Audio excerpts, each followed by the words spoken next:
Good evening, I'm Bo Williams and welcome to the 7. Let's get a look at the Big 7 stories right now. At the top of the list, a woman sharing her experience trying to help a bear cub hit by a car.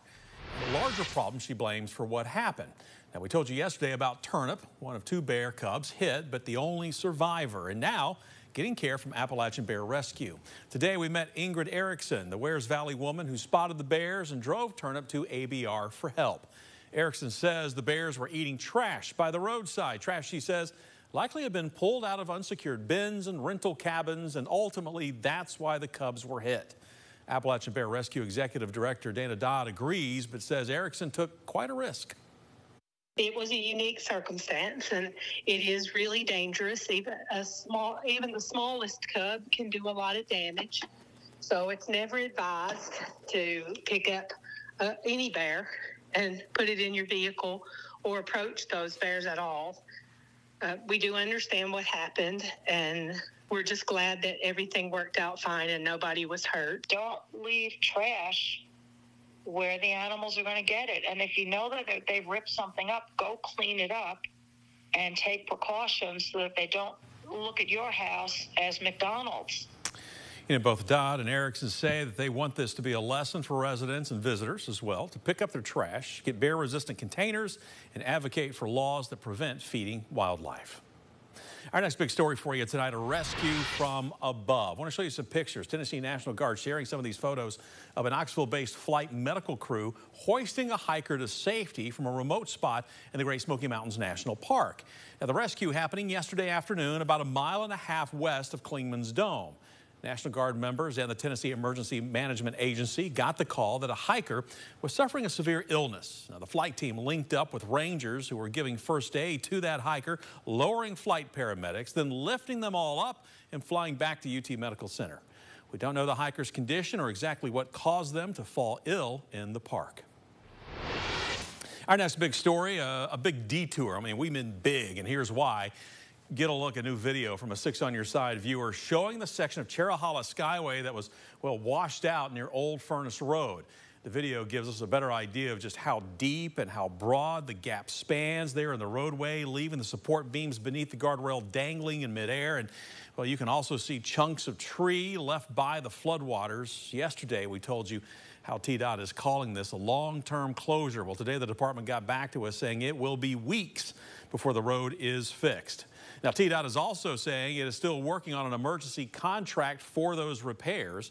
That washout from Monday's storm prompted TDOT to shut down Cherahalla Skyway, and you see the closed section here. It's all highlighted for you in red. This is south of Tellico Plains, following the Tellico River down to almost the ranger station inside Cherokee National Forest. And today, TDOT also put out its official detour map. It's huge. The detour, 121 miles. So you can kind of get an idea here of what we're talking about. Keep in mind, you may find a shorter way around, but this is how TDOT recommends doing it. Of course, there will be signage, and we'll keep you posted on the process. Also, following up on the floods, we're not sure just yet what caused all those fish to die in the Pigeon River, but TWRA mentioned they were looking into all the recent runoff after the storms. Tonight, we have a new way to give some perspective on the amount of extra water, not from this river, but back over in Monroe County. TWRA posted this graph to Facebook, and well, what you're taking a look at here, you see these yellow lines. It's a measure of the water flowing through the Tellico River. At the bottom down here, that's early Monday morning. Then you kind of follow me here. You take a look at the enormous spike by Monday night into Tuesday, and then the water levels, of course, starting to level back off once again, kind of trailing off there at the end.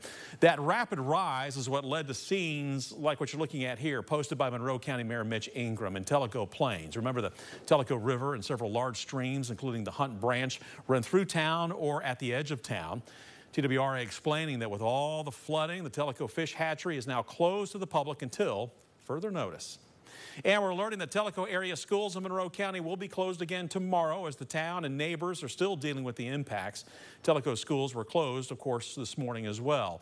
And it's the same list for Thursday, affecting Coker Creek Elementary, Rural Vale School, Tellico Plains Elementary, Tellico Plains Junior High, and Tellico Plains High School. Now, those schools closed Thursday because of those lingering problems, once again, from the flood. Our next Big 7 story, serving those who served their country.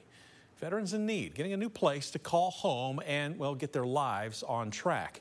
Knoxville's Community Development Corporation today breaking ground on Liberty Place, a supportive housing development specifically for veterans who face homelessness or the prospect of having nowhere to stay.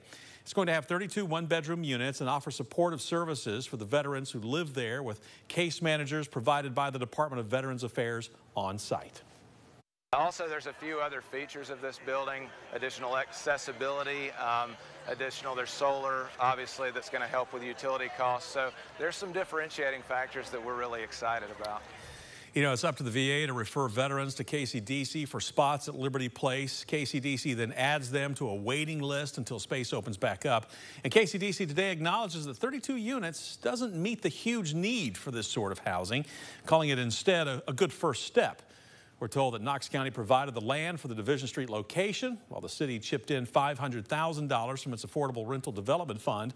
More money came from the state and federal sources to make this a reality. Our next Big 7 story: a new tool for school safety already put to use. We're learning about this from the Anderson County Sheriff's Office, which just linked its public safety app to school resource officers. This morning, Sheriff's Office received an anonymous tip about a possible threat to Clinton High School. According to the tip, a former student of the school posted a suspicious post on social media. Because of this anonymous tip, the Sheriff's Office, along with the school's resource officer and principal, were immediately notified about the potential threat. A soft lockdown was put in place, but deputies were quickly able to determine that there was no actual threat. Tips are important because we can't be everywhere at once. We have to have the community to be our eyes and ears. You know, I have often told people, hey, if you see something that is suspicious to you or something you think just isn't quite right, lots of times you'll hear them say, well, we didn't want to bother you with it. And it turns out that, you know, there was a burglary in progress or something. Well, call us, because it gives us a legal reason to be there. It gives us an opportunity to investigate it. And I can promise you, we would much rather run on 100 of these and they be unfounded, as opposed to find out one has happened after the fact. You know, even if you are not submitting a tip, this app allows parents to reach out directly to the SRO at their child's school. Plus, Sheriff Barker tells us the app is for the entire community, not just schools. So if you see something suspicious but believe it's not urgent enough to call 911, head to the app. To download the app yourself, just search, well, for Anderson County Sheriff's Office in the App Store. Also tonight, a clash is shaping up over the special session, which is coming up next week in Nashville. Public safety is the focus of the session, coming in the wake of the Covenant School shooting. But there's been lots of talk about mental health and other issues rather than gun laws. Advocacy rights groups, Disability Rights Tennessee, pointing to TBI data showing how juvenile justice arrests have actually gone down significantly in the last decade. When reporters asked Speaker of the House Cameron Sexton about the data, he said it doesn't accurately reflect the situation. Sexton floated the idea of blending juvenile and adult sentences as part of his reform. Now, Speaker Sexton has yet to actually file any juvenile justice bills at this point, but we expect to see language in the coming days. And happening tomorrow, we do want to point this out: a bus tour involving a coalition of Tennessee lawmakers, gun reform advocates, and concerned citizens will make a stop here in East Tennessee. The group is crossing the state to meet with people who want to address gun violence.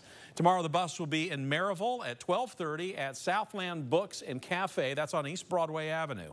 And then at 7, it's going to be here in Knoxville at West High School on Sutherland Avenue. Well, tonight we're wrapping up our Big 7 list with a new business plan for Knoxville. It's another golf attraction.